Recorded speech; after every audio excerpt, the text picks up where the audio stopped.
definitely recommend it. Check it out. Last but not least, Narcos Mexico.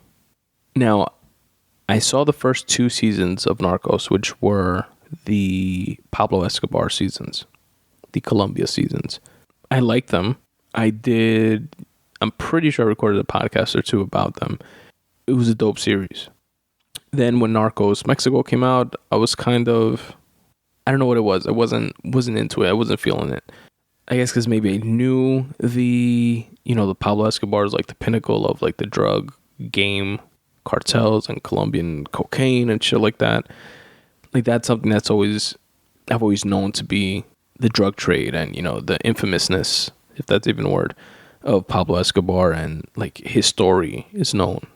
And that kind of like drew me to the first couple seasons. But Mexico, I didn't really know anything about in terms of like the drug game. I mean, in terms of like in recent years, there was like news of El Chapo. I don't know who he was before. Like they started like talking about him in the news and before he got arrested and stuff like that. But even then I thought, he was a big time drug dealer in Mexico, but probably it's probably like a candle in the sun compared to like Pablo Escobar and the Colombian drug cartels and stuff like that. That's what I naively thought, if that makes any sense. I guess not knowing about the drug trade and Mexico's involvement in it should have drawn me to want to see the series that much more so I could learn about it, right? But I don't know, I was just kind of like disillusioned with it. I was fine with the first couple seasons of Narcos, and I was like, one day I'll watch it. And I didn't watch season 3 for a minute. Season 4 was already out for a while when I started watching season 3, which I recently did. And by season 3, I mean the first season of Narcos Mexico.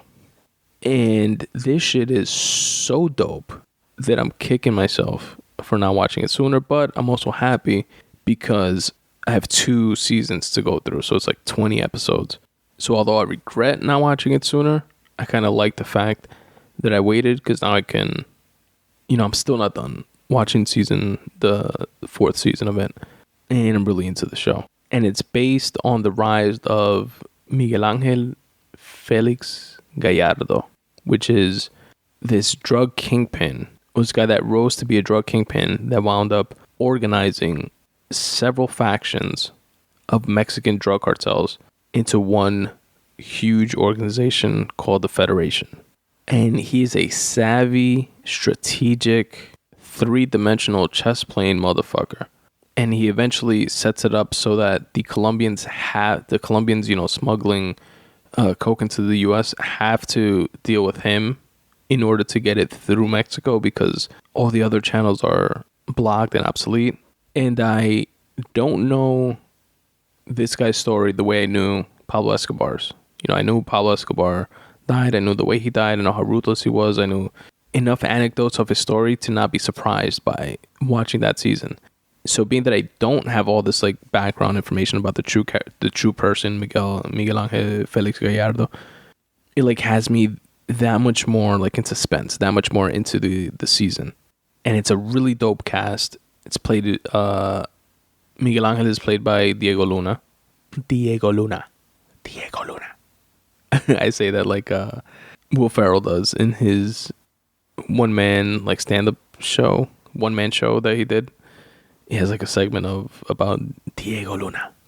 Anyway, then you have Michael Peña in it, playing a DEA agent back in the nascent stages of the DEA, which, by the way, spoiler alert, I'll give you a couple seconds to fast forward.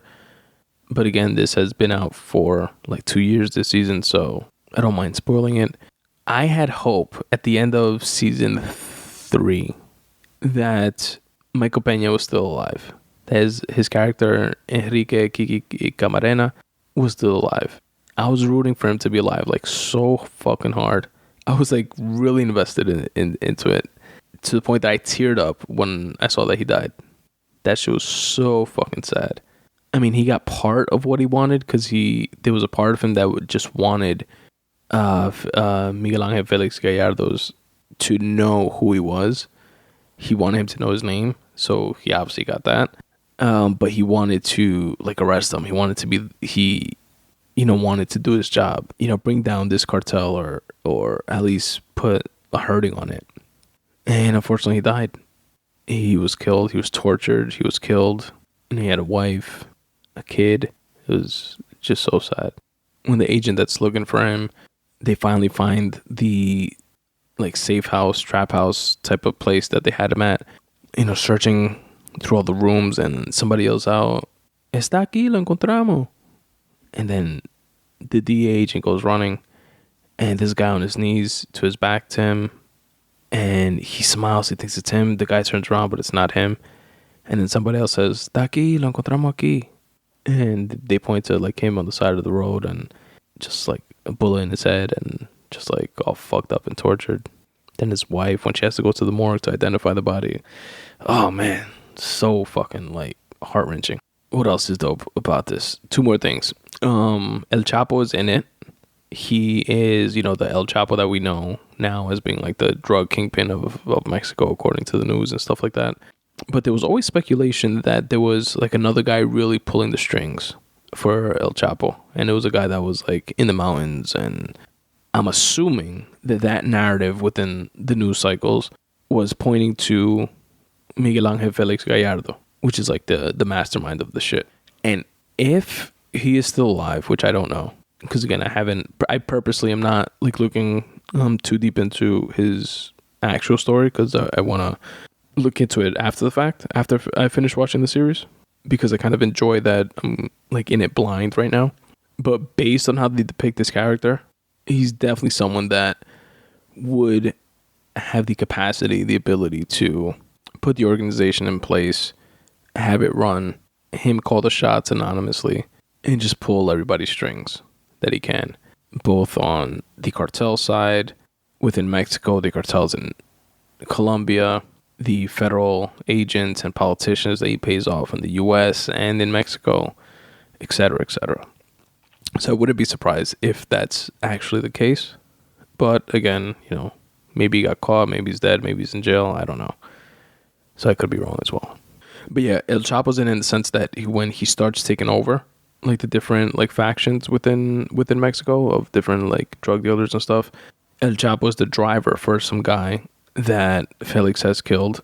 And then Felix they're about to kill El Chapo. He's like on his knees with a gun to his head, and they ask him if he wants to like drive for them and work with them. He agrees, and then he becomes part of that new crew. The rest, I guess, is history. He must eventually ascend, I would imagine, to being who we know him to be today. But I haven't gotten that far yet, and I don't even know if the last season that's out, which is season 4, gets into all of that. And the last thing I'll say about it, which I think is a dope story and helps for those of you that haven't seen the series, is a really dope scene that was written excellently. The writing, by the way, is impeccable. It's mainly in Spanish with English subtitles, but the dialogue is great. The tension, the suspense, it's perfect, and I think you guys will really enjoy it. But this scene in particular kind of like sets the stage for the type of person that Diego Luna's character is. There's a scene where he is part of one of these factions, the Sinaloa cartel, that's kind of like poo-pooed by all the other cartels in Mexico as being, like a campesino cartel, like these dudes in the jungle that nickel and dime drugs or whatever. And he's like low man on the totem pole of this particular cartel. Then he convinces the head of that cartel to allow him to go into the city, to this, the big Mexico City cartel, and propose a partnership with them, and tell them that they want to do business with them and whatever. He convinces the head of that cartel that he's in to allow him to take that trip. He does it with 2 other people, and everybody thinks he's crazy, and he does it and winds up proposing this partnership to the guy that's part of this other cartel within Mexico City. It doesn't go his way. The guy laughs in his face, tells him if he's crazy, go fuck himself. He's a fucking jungle campesino guy, and go back to where you came from type shit. And Felix Gallardo winds up shooting him in the head and killing him right there in the middle of a hotel in public. And then just sits there, waits for the cops, which are paid off obviously by the cartels, to come. And they, grab him, nab him up, take him, and they're taking him to the big boss of that cartel. And no, actually they're going to take him to kill him. And then while he's in the car, he starts telling the two guys that are driving him, that are cops, he tells them a story, a very captivating story. He draws them in. He's in the back seat, and he tells them, listen, I know you guys have to do what you're supposed to do, what you're intended to do, but I need to tell you guys this story. I was a cop like you guys, which he was. I understand what it is to want to do your job and earn your living, but I need you guys to take me to...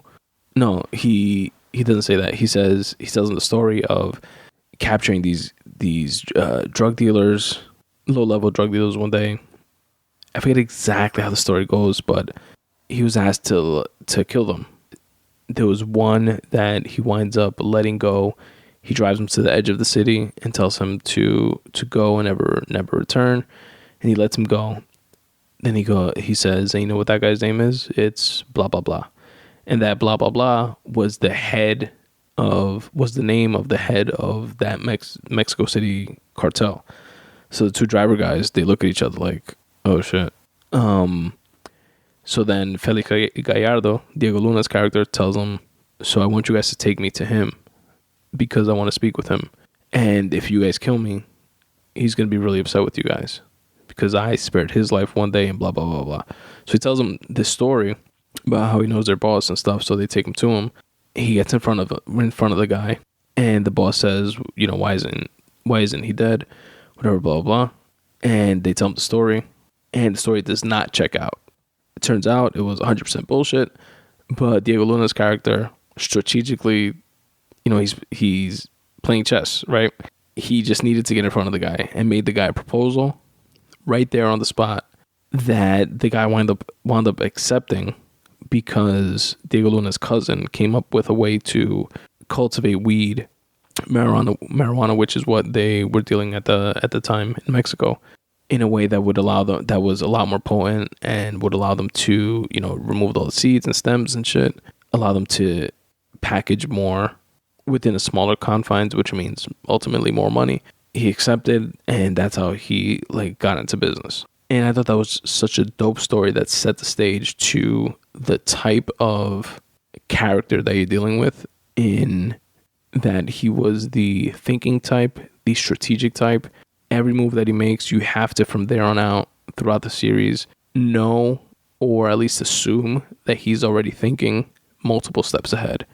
So then the part of the suspense and the thrill of watching the show, at least for me, is trying to figure out the angles.